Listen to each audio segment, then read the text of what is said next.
За би энэ мега төслийг хамгийн анхын төлөөлөгч болж орж ирэхэд 24 мега төсөл гэдээ ярьж явах үед нь нэлээд ийм муу ойлголттой байсан учраас гадагшаага ингээд байр сууриа илэрхийлж чадахгүй. Тэгээ энэ мэдээллүүдийг цуглуулах нь нэлээд хүнд ажил байсан. Гэтэл харин ашиггүй өнгөрсөн энэ 2 сард энэ 16 мега төслийг хэрэгжүүлэх боллоо, явлаа гэд ингэж оруулж ирээд тэгэд энэ дээр би нэг системийн загварчлал хийж үтсэн юм аа. Тэгээд ингээд энэ ер нь юу болоод байгаа юм бэ? Ард иргэдэд ч гэсэн ер нь мэдээлэл үг. Энэ ер нь хэрэгч боломжтой юм уу? Чи төлөөлөгчийн хувьд нөгөө талаас сөрөг хүчний төлөөллийн хувьд байр сууриа илэрхийлэхгүй байна. Чи ингэсэн тэгсэн гэд маш их одоо ард иргэдээс ингээд гомдол тэмцэл хэрүүл хараал өчнөө юм ирдэг л дээ. Тэгэд энэ болгон дээр би нэг тодорхой мэдээлэл өнгөө хотын дарагт 2 санал, хурлын дарагт 1 санал хэлэх гэсэн юм аа. За би энэ нэлээд олон тоо баримтууд унших учраас та хэд маань сайн ойлгоод авахыг бодоорой гэж. За би энэ 16 мега төслийг эхлээд сегментлсэн.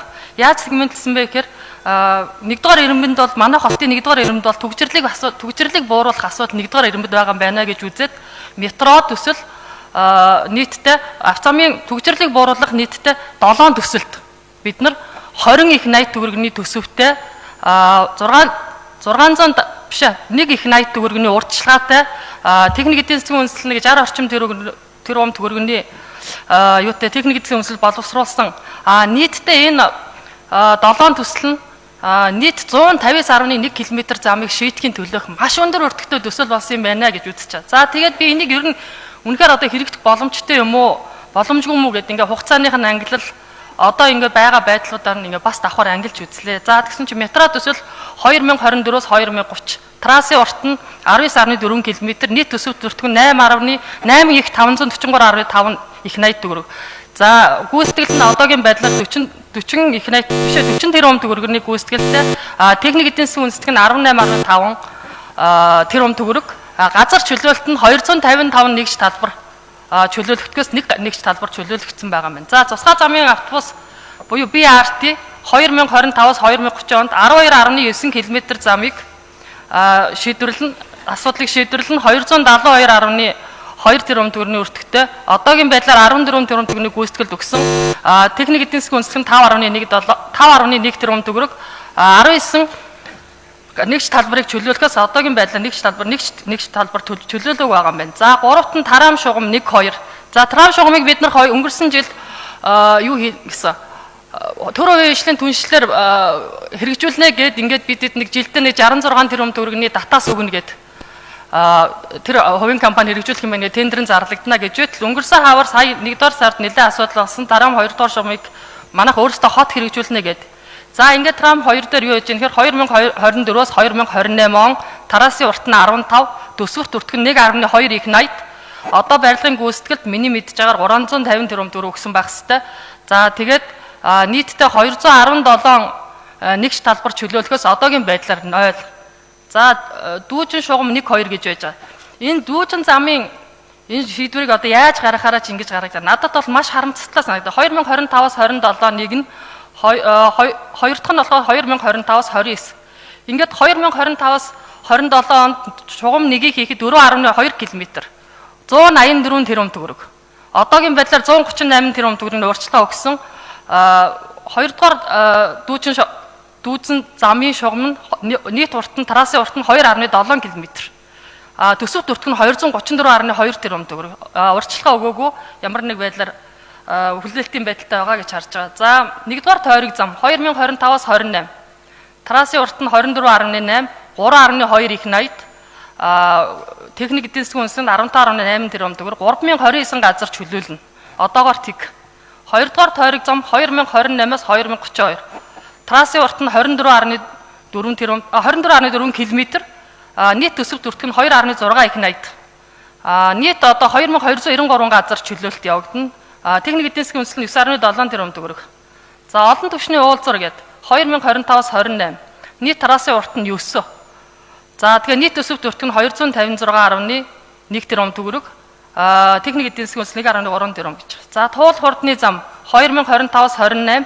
Нийт трасын урт нь 35.7, 2.3 их 80. Барилгын гүйцэтгэлд урьдчилгаа 500 тэрбум төгрөг гэсэн. За газар чөлөөлтийн асуудал нь одоогоор ингээд мэдээлэлд орж ирээгүй. За ингээд ер нь ингээд нийт төсөв төртөг маань ингээд 20 их 80 төгрөг байна. Гэтэл одоо бид нар энийг ингээд чадварчуулах энийг хэрэгжүүлэх одоо институцийн иш бүрдэл хангагдаагүй өнөөдрийн хүртлийн төсвийн энэ төслийг хэрэгжүүлэх удирдах нэгж нь өөрсдөө ч энэ төслөө ойлгоогүй. Тэгэхээр би хотын дарагт маш тодорхой санал. Энэ одоо энэний цаана дахиад 12.5 их 80-ийн үлдсэн төсөл бүрдэж байна. Энэ болохоор хугацааны хувьд бол ингээд улс төрийн шинжтэй 2 жилийн дотор бид нар 2.5 их 80 төгрөг урьдчилгаанд төлсөн байна. Юу яасан байна? Газар чөлөөлөлтөнд бид нар 6-700 орчим тэрбум төгрөг ингээд өгчихсөн байна. Тэгээд эн чинь одоо ингээд яг зөв шийдвэр мөн үү? Хэрвээ бид нар энийг ингээд аваад үсэх юм бол би одоо хотын дараа байгаад ирнэ. Хэдүүлээ энийгээ яаралт энэ 16 чи бүгдээрээ параллел яваад байгаа байхгүй юу? Тийм учраас хотын төсөв өөрөө ингээд ямар ч ингээд хот болон нийслэл улс тэгээд дээр нь дахиад улсын төсөвтөр манай улсын өрийн дарамтыг 18-аас 20%-аар энэ 16 төсөл чинь нэмэгдүүлэх гэж байна.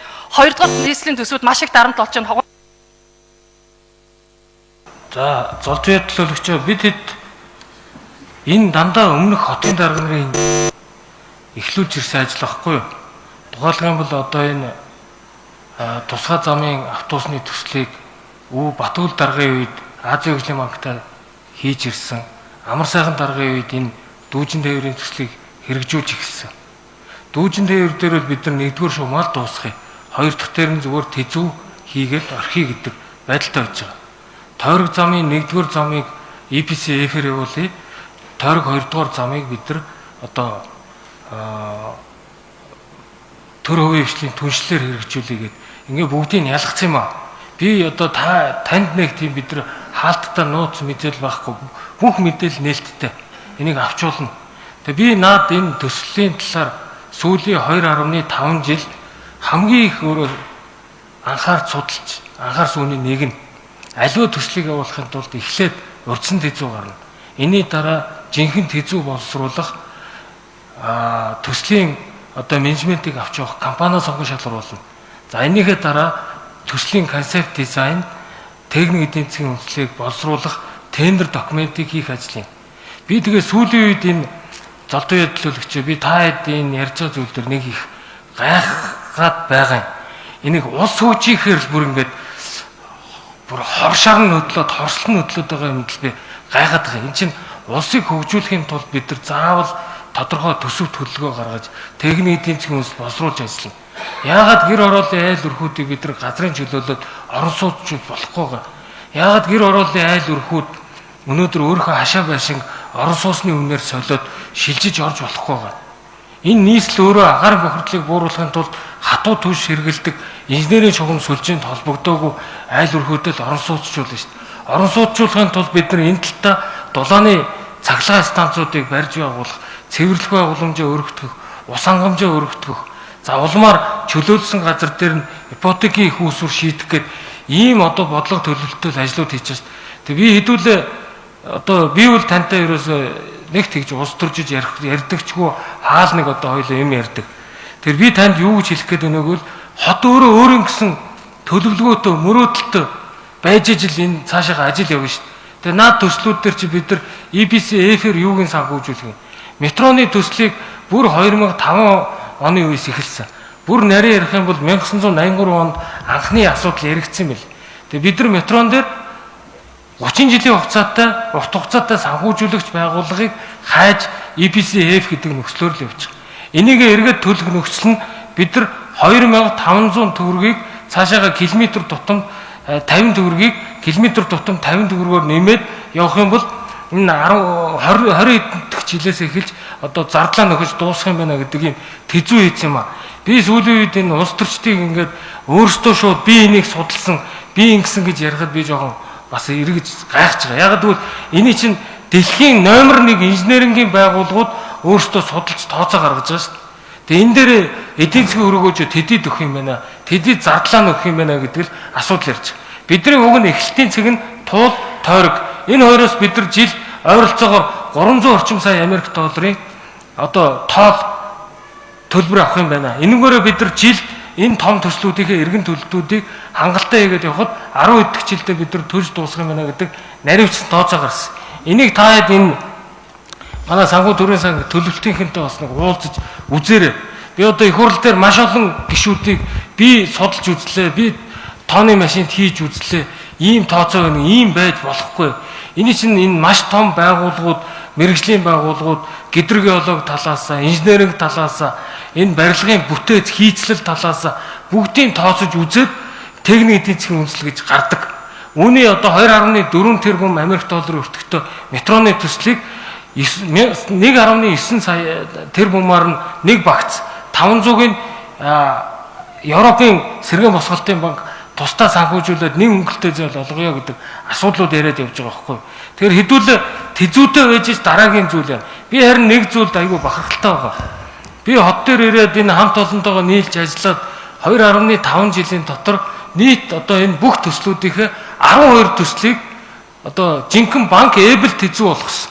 Банк эбэл тэзүү гэдэг нь экзимийн шаардлагыг хангасан, EBRD-гийн шаардлагыг хангасан, EDB-гийн шаардлагыг хангасан ийм тэзүүтэй болгож чадсан. Одоо бусад энэ юунууд дээр ямархуу одоо хэмжээнд би яг банк түрүү анхны ойлголтоор бол би энэ мега төслийн хэрэгжилтэд хяналт тавих ажлын хэсэг зохион байгуулах гэдэг тогтоолдоор байж байгаа байхгүй юу. Гэтэл хийх ажил дээр болохоор зохион байгуулалтад хяналт тавих гэсэн ийм та бол хяналт шалгалт гэдэг. Энэ дээр бол хяналт хэрэгжилтэд хяналт тавих гэж байгаа. Тэгэхээр энэ саяны таны танилцуулсантай холбоотой агуулгын ийм зөрүүтэй байгаа учраас хяналт шалгалт хийх гэж байгаа бол нийслэлийн иргэдийн хурлын төлөөлөгчид ажлын хэсэг гаргаад та хэд чинь одоо бүр ялахта мөрийн хөтөлбөрөөр хэрэгжүүлээд энийгээ бид нар хэрэгжүүлнэ гэж батлаад ингээд явцсан юм чинь төлөөлөгчид энийг шалгах нь хяналт шалгалт тавих хийх нь бол нэг тийм зохимжтой зүйл гэж би харахгүй байгаамаа. Тийм учраас ажлын хэсэгт орохгүй ч гэж үзэж байгаа. Тэгэхээр та хэд маань энийгээ өөрсдөө түрүү хоёуг гадар төлөөлөгч маш тодорхой ярьж шин. Хэдүүлээ энийг хэрэгжүүлнэ ингэнгээ яваад ирсэн намын мөрийн хөтөлбөрийн хүрээндээ үзэл санаагаа яасан танилцуулсан учраас хотын иргэд биднийг сонгосон юмаа гэж. Түнгөө та хэд эргүүлээд энийгээ хяналт шалгалт хийгээд хэрэгжүүлэхгүй энэ төргээд дүгнэлт гаргах юм бол айгүй ч утгагүй болно л доо. Тийм учраас би юу гэж юм хэр хяналт шалгалтаа бүр хурлын даргад тусгаалan санал хэлж байна. Та яг мэрэгжлийн одоо эн чинь нийгэмд маш олон юунууд үүсгээд нь штэ. Асуудал үүсгээд шүү. Зөв, буруу, тэр нийцсэн, уусан, төлөөлөгч одоо зарим нь бүр одоо манай нэгдүгээр орлогчоос эхлүүлээд хүртэл ингээд асуудалд орооцолдоод эхэлж байна. Ингээд иргэдийн итгэлийг авсан хурлын төлөөлөгчтэй нэр хүндэд хүртэл ингээд давхар ингээд нэлээ асуудлууд үүсэж байгаа, анхаарлын нэмдэг үүсэж байгаа. Тэгэхээр энийг би мэрэгжлийн аудит, нийслэлийн аудит бол орж болохгүй. Энийг худлаа хийдэг. Энэ нийслэлийн аудитын дүгнэлтийг би худлаа хийдэг гэж хардаг байхгүй юу? Тийм учраас нийслэлийн аудит орж болохгүй. Яг энэ засгийн газрын дэргэдэх хэрэгжүүлэгч агентлаг, техник шалгалтын агентлаг, үндэсний аудитын газар, өвшөө хууль хүчний байгууллагууд нь ингээд бүгдээрээ ороод энэ нь зөв байсан, энэ нь буруу байсан, хэрэгжилт нь буруу байсан, хэрэгжилтийн явцанд ийм алдаа үнэлт байсан. За тэгвэл ингээд нийтдээ дүгнээд тэр орж ирсэн танилцуулгыг хэдүүлээ дүгнээд ингээд цаашаага явуулж болох юм болохгүй маа гэдэг ийм иргэдэд ийм нэг мөр ойлголт өгөх хурлын шийдвэр арга гаргах нь зөв юм уу гэсэн ийм санал байна надад. Хоёрдугаарт штэ энэ юуны дэгийн юун дээр хурлын дэгийн нөгөө энэ 3 дугаар асуудал 3 дугаар тогтоолно шүү дээ тий. Энэ дээр нөгөө юу ясаа нэрсээд ороод ирчихсэн байна. Энэ дээр би мэрэгжлийн байгууллагын нөгөө хуульч одоо хурлын бол ажлын албаны хуулийн зөвлөл гэж одоо байх уу адилтцэс гэж байх уу энийг ингээд давхар нэмж оруулаач гэсэн ийм санал хуулийн хэлцээг ингээд нэмээд оруулаа ажлын хэсэгт оруулаач гэсэн ийм хоёр санал. Хэдүүлээ энийг мега төслүүдийг хэрэгжүүлэх хяналт тавих хорооны дарга юу гэдгийг нэг хүмүүс одоо байгаа хорооны дарагт үүрэг өгдөг шүү дээ. Одоо бид нар уул нь бол эн чинь тогтоол гаргаж байгаа гэдэг чинь өөрөө тогтоолын хэрэгжилтэнд хяналт тавих дахиад нэг тогтоол гарч байгаа байхгүй юу? Эндээс. Тэгэхээр би юу гэж харж байна гэхээр эхлээд өмнө нь энэ тогтоолын хэрэгжилтэнд хяналт тавих субъектүүд нь өөрсдөө эхлээд энэ танилцуулга биднэрт хуралт хийгээд тэгээд эндээс энэ тогтоол гарсан бол уул нь зүй ёсных байсан. Яагаад тэр хүмүүс тогтоол хэрэгжилтэнд хяналт тавь гээд заавал нэр зоогоод тэр юуг ажил албан тушаалын зоогоод байгаа юм бэ гэдэг нь эргүүлээд хариуцлага тооцгосол нэг асуудал байхгүй юу.